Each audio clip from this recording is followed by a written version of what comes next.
actually a very interesting progress going on with the information from David Grush, and then as he's providing it to the Senate, and now they have they have the committee looking into his information, and they actually have keep doing public hearings. They actually keep doing meetings with the media, and they're explaining that they're getting stonewalled, but they also explain, David Grush is really emphasizing dimensional, and we that's just a very interesting twist to this, is that the emphasizing the dimensional, I think, really preps us for the reality that we're dealing with something that humans aren't really familiar with or used to.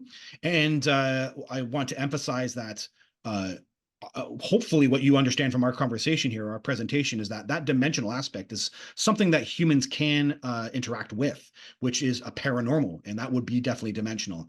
But it probably, I assume, expands out from here. And when we have, and another element to that whole dimensional aspect is that the entities themselves, dimensions that we're familiar with, such as space and time, they have seemed to be able to extend and go far beyond concepts that we didn't even expect. And so both Suzy and me have fascinating, dimensional experiences with the entities regarding space and time. So first and foremost, the entities can manipulate time. And I have, sorry, I'm just trying to keep up with my notes here. Right. The bend, see any point in time. Right. Sorry, I'm just trying to keep up on my notes. So I'm pretty convinced that most of my contact, or at least some of them, happened within a space of outside of time. And I have one contact event, my sixth, where I'm with my friend and he's frozen. And he gets frozen with his eyes open. So I'm always, years later, I've kind of just deduced that has to be a frozen time state. Otherwise, his eyes would have been, dried out had he just been frozen. And it's a very strange kind of feel, that this idea that they're able to open up kind of a contact event within time. And then Suzy herself has a kind of information around that too. So I just took this quote from Suzy's book. We see evidence of the Grey's ability to manipulate time itself when the instructor informed the group they had shortened the time of some of us had been absent to avoid arousing suspicion from workmates or family. And I can only suspect things like that happen too, where I'm having a contact event. The entities wait for me to leave my home. I don't have it, in bed. I'm out doing something, so I'm kind of, it's less suspicious. And then they take me, and I'm with a bunch of other humans. So kind of that doesn't really add up to me, like the timing of it, unless you're dealing with a way to remove time, work outside of it, kind of interject in spots in time and come back out. It's just a very fascinating, game here going on. And I think part of this explains why some of this is hard to comprehend for humans. Suzy, do you want to say anything else? No, just that one of the experiences I had was standing in my kitchen with my family in front of me. My eldest son and I both had an experience, which we both recognized, even though he was little. He gave me this look and a big smile. And we had an experience together and then came back in almost at the same moment. So, this whole concept you've just explained of being taken out of our time, experiencing quite a long contact experience or lecture or whatever, and then being slipped back in a few seconds later in our time is a very real thing. And that's happened to me a number of times. Other experiences describe it as well. Yeah, brilliant. They can manipulate space. I think Suzy has a bit more experience with this. I think they explain it actually, if I understand, in your contact events.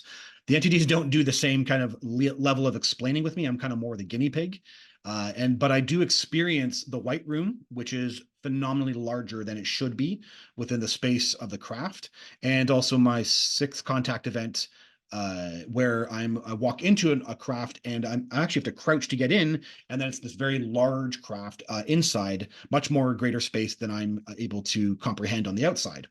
And then Suzy, I know you have similar experiences as well too. Yes, going into craft that look really tiny and they're massive inside. How they do that, I don't know. Whether it's a consciousness space that's related to the craft that's created somewhere else that we enter, I don't know. It's very phenomenal.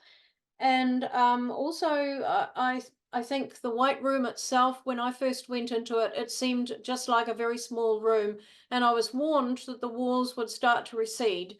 and they receded so far that I couldn't see them anymore. It was just like being in this vast, vast white space, out of which entities emerged, etc. So how they do this, I don't know, but so many people are describing this phenomenon, and I know that the late Dr. Roger Lear also talked about a military person who he'd spoken to, who alleged to have been entered a craft that was landed and cloaked on a military base, and he described the same thing. As he went in the door, he couldn't see the object until his feet touched the steps, and then when he went inside, it seemed like a small space, and then it became quite vast. So this is something that would be certainly magical if we had this technology or know-how.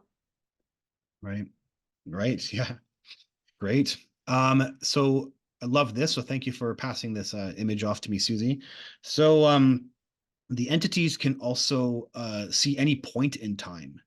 And it's the only way that I can understand how I was able to witness the death of my last life, watch it die, then go into the afterlife, then watch the whole process, or at least some portion of the process of my higher self interacting with the grays, making this plan that I would, speak in these ways and do what I'm doing, have the experience that I had, unless, they're able to see any point in time. And again, they don't explain that to me, but again, they explain it to Susie. And I find that very fascinating. So Susie has an actual contact event explicitly where they show you, the Milky Way. And I refer to this, sorry, by the way, I refer to this in my own book because it helped explain for me just even how this is even possible. So do you want to talk about this, Susie? That image shows the what I call the galaxy screen, that black thing at the front there, standing on a pedestal, and it actually had minute grids on it. And if the grey standing with me either touched one of those grids or with his mind instructed the technology to enlighten one of those grids, then the hologram that you're seeing there of the planet at the time of the Hiroshima bombing and Nagasaki bombing, you would see a different hologram there, something entirely different. They could go backwards and forwards in time. He could have picked out a place further forward in our future, and of course this begs the question of, if they know all of this, is this the reason why they're here now? Because we are in dire straits on the planet on every level, and if they know that what our future can potentially hold, can they change that future? Can they change that path that we're going down?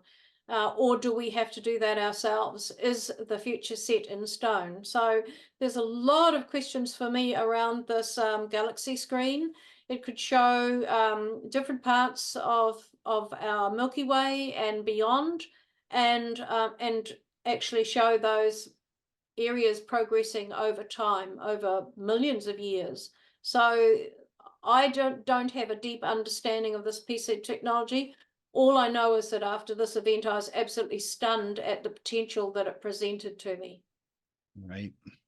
Yeah, it's just just and I hope for you, the listener, that this is getting it's the that feeling is one with which it's outside of our minds, right? It's getting so big, some of this kind of information, the amount of, especially when we talk about dimensions, we're dealing with something that's so large. And I always want to bring people back that imagine being in the 50s and maybe running a country or running the military, and you're maybe the first time you're interacting with this type of stuff. It would be absolutely huge for the brain of the human. And we had no quantum at the time, right? We had no ways of kind of boxing any of this information in, so it made sense to us. So you can see how I always want to have compassion for the human stance in this, because I'm really convinced the whole picture was always just too large for humans. And I think some of these kind of talking about being able to be outside of time and seeing any point in time, humans don't even know what to do with this information, even though it might be possible that these are realities, or it seems to be that these are possible realities for the aliens and possibly us for the future.